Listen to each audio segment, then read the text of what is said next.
Inferno na Torre, que originalmente chama-se The Towering Inferno, e é um filme catástrofe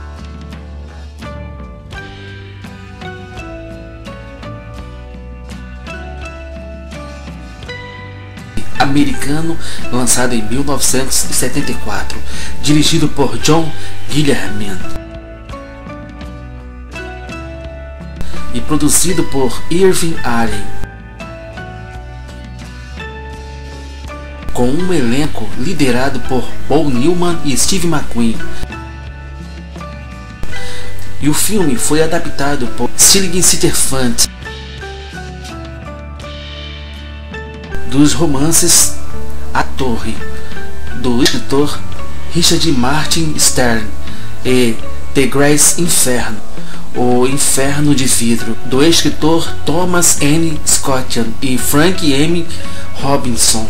Além de Steve McQueen e Paul Newman, o elenco inclui William Holden, Faye Dunaway, Fred Astaire, Susan Blakely, Richard Chamberlain, O.J. Simpson, Robert Vaughn, Robert Wagner, Susan Flaney, Gregory Sierra, Dabney Coleman e Jennifer John em seu último papel no cinema.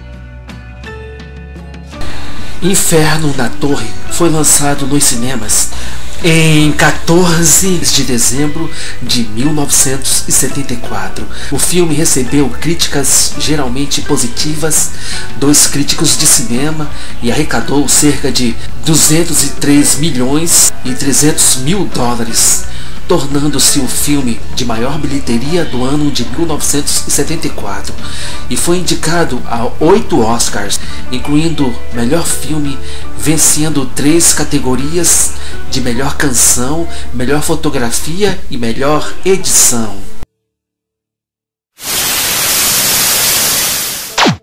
Na década de 1970, os filmes catástrofes se disseminaram nas telas. A fórmula era simples: reunia-se um grupo seleto de grandes astros e estes eram postos em situações limites com sua sobrevivência posto em xeque por forças da natureza ou de um trágico acidente. Durante a primeira metade da década de 1970, haviam 2 projetos similares sobre prédios em chamas, um na Warner Bros. E o outro na 20th Century Fox, respectivamente, adaptar os livros A Torre, de Richard Martin Stern, e o livro Inferno de Vidro, de Thomas Scorfia e Frank Robinson.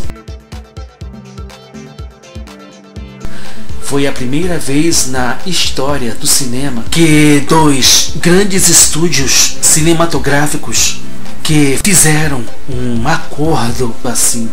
Ambos os livros foram inspirados na construção do World Trade Center. A construção do World Trade Center começou em 5 de agosto de 1966, mas a maior parte do trabalho nos 2 primeiros anos foi abaixo do nível da rua. As Torres Gêmeas começaram sua subida vertical em 1968. A Torre Norte foi concluída primeiro em dezembro de 1970, seguida pela Torre Sul em julho de 1971. E no que poderia acontecer com um incêndio no arranha-céu. No livro de Richard Martin Stern, o edifício fictício de 125 andares situa-se junto à torre norte do World Trade Center. O clímax do livro centra-se num resgate montado a partir da torre norte. Os nomes de Paul Newman e Steve McQueen aparecem nos créditos de abertura do filme e também nos créditos de encerramento e nos cartazes, de modo que, dependendo da forma como se lê, de cima para baixo ou da esquerda para a direita, ambos parecem ter o maior destaque. Esta foi uma das exigências de Steve McQueen, que mantinha com Paul Newman uma rivalidade velada, e sendo este o motivo pelo qual Steve McQueen não aceitou interpretar o papel do personagem Sundance Kid no clássico filme Butch Cassidy e Sundance Kid, lançado em 1969, e quem acabou interpretando o papel de Sundance Kid foi Robert Redford. No final, quem recebeu o melhor salário foi William Holden, cujo contrato previa participação na bilheteria. Lançado no mesmo ano do trágico incêndio do edifício Joelma, em São Paulo, Brasil, no dia 1º de fevereiro de 1974.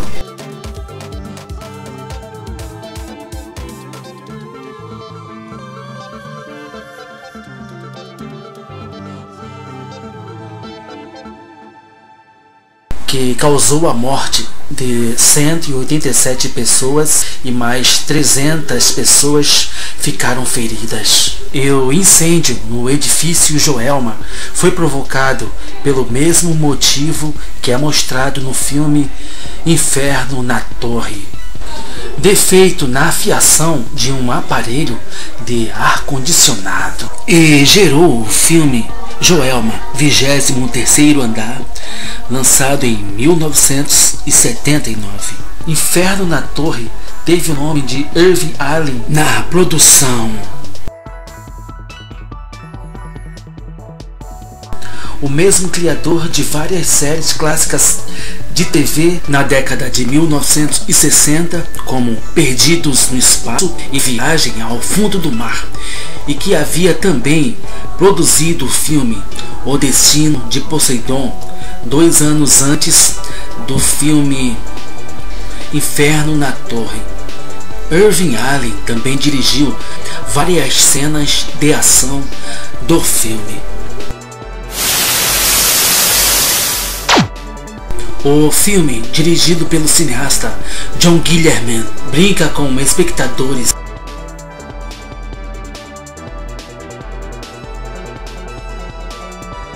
acrofóbicos.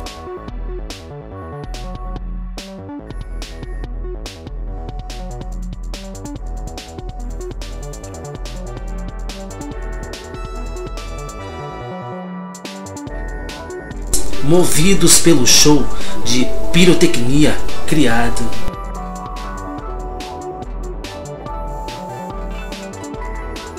No final, uma mensagem de alerta quando o chefe dos bombeiros, interpretado por Steve McQueen, diz: "Por que vocês insistem em fazer prédios tão altos, quando sabem que acima de 7 andares nada podemos fazer?"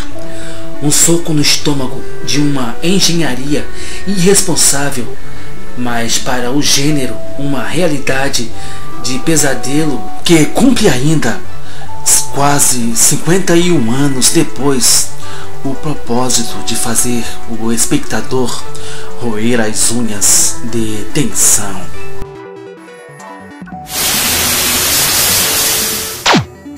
Em abril de 1973, foi anunciado que o chefe de produção da Warner Bros., o John Calley,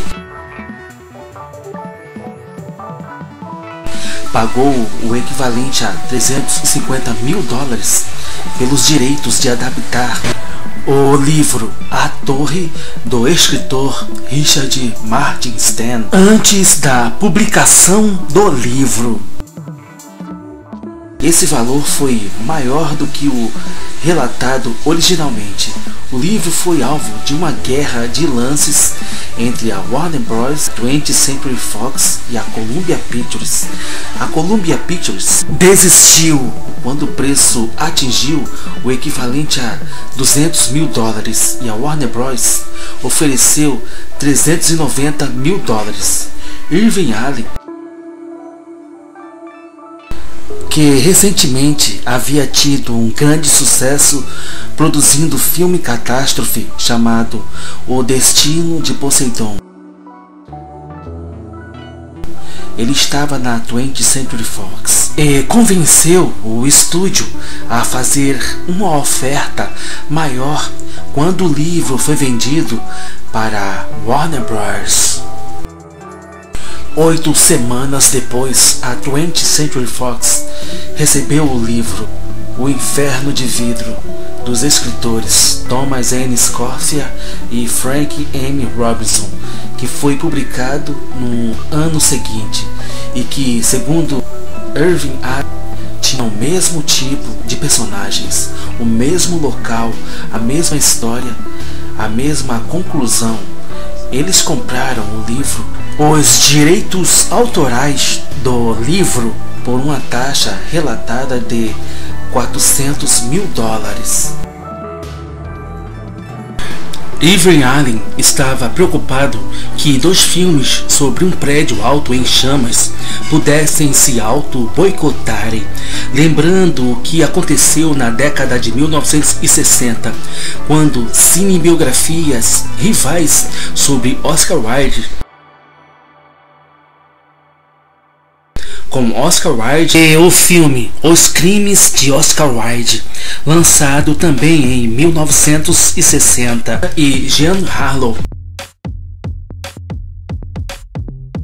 Com os filmes Harlow, produzido pela Magna Media Distribution, e Harlow, da Paramount Pictures, lançados em 1965, ele convenceu os executivos de ambos os estúdios a unirem força para produzir um único filme sobre o assunto. Os estúdios emitiram um comunicado à imprensa conjunta anunciando a colaboração de um único filme em outubro de 1973. Stig Silefant, que havia escrito o roteiro para o filme O Destino de Poseidon, escreveria o roteiro e Irving Allen produziria. Foi decidido dividir os custos igualmente entre os estúdios cinematográficos, mas o filme seria produzido na 20th Century Fox, onde Irving Allen esteve baseado. A 20th Century Fox distribuiria o filme nos Estados Unidos e Canadá, e a Warner Bros. Distribuiria o filme fora desses territórios. A Warner Bros. Também cuidou dos direitos de distribuição mundial para a televisão. Os incidentes e os nomes dos personagens foram retirados de ambos os livros.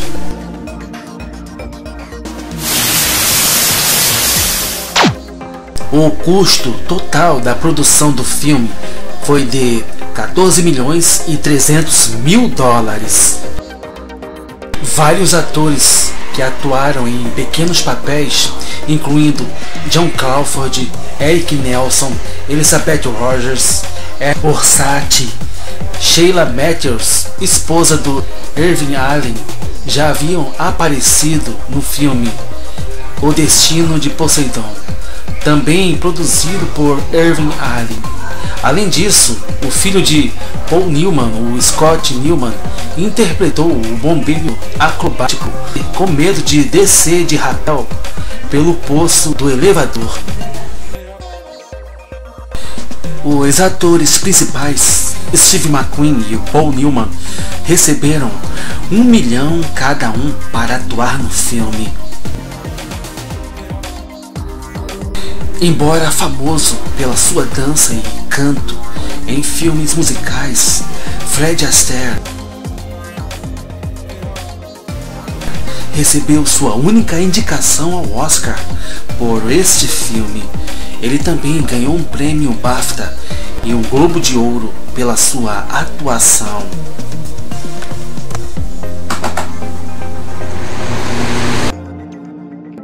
As filmagens duraram 14 semanas. O diretor John Guillermin afirmou que Paul Newman e Steve McQueen foram muito bons de se trabalhar e contribuíram constantemente para seus papéis. A trilha sonora do filme foi composta e conduzida por John Williams. Contra as fortes objeções de Irving Allen, Steve McQueen insistiu em fazer a façanha em que salta de um helicóptero para o topo do prédio em chamas.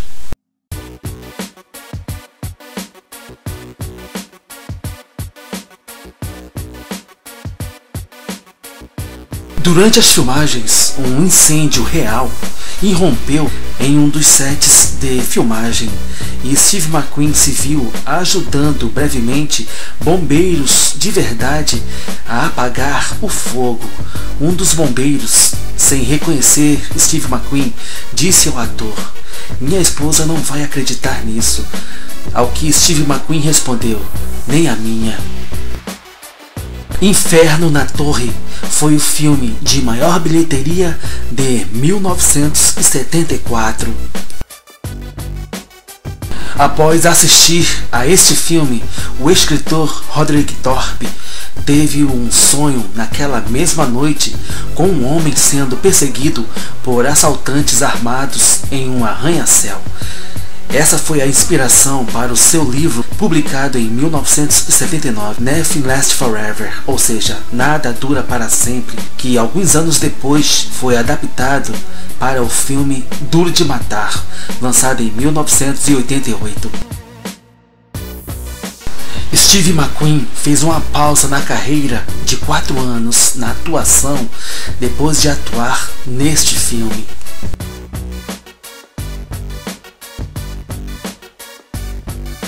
William Holden assumiu a liderança do elenco. No entanto, sua carreira decaiu tanto que o seu único sucesso nos últimos anos foi Meu Ódio Será Sua Herança, filme lançado em 1969, um projeto em conjunto. Portanto, ele foi escalado depois de Steve McQueen e Paul Newman. Ele concordou em atuar no filme em troca de uma porcentagem maior de bilheteria. Como resultado, acabou ganhando mais do que Steve McQueen e Paul Newman. Steve McQueen e Faye Dunaway deixaram instruções rígidas de que não deveriam ser abordados por visitantes no set de filmagem. Steve McQueen também se recusou a dar entrevistas. Paul Newman pediu apenas que não ficasse surpreso.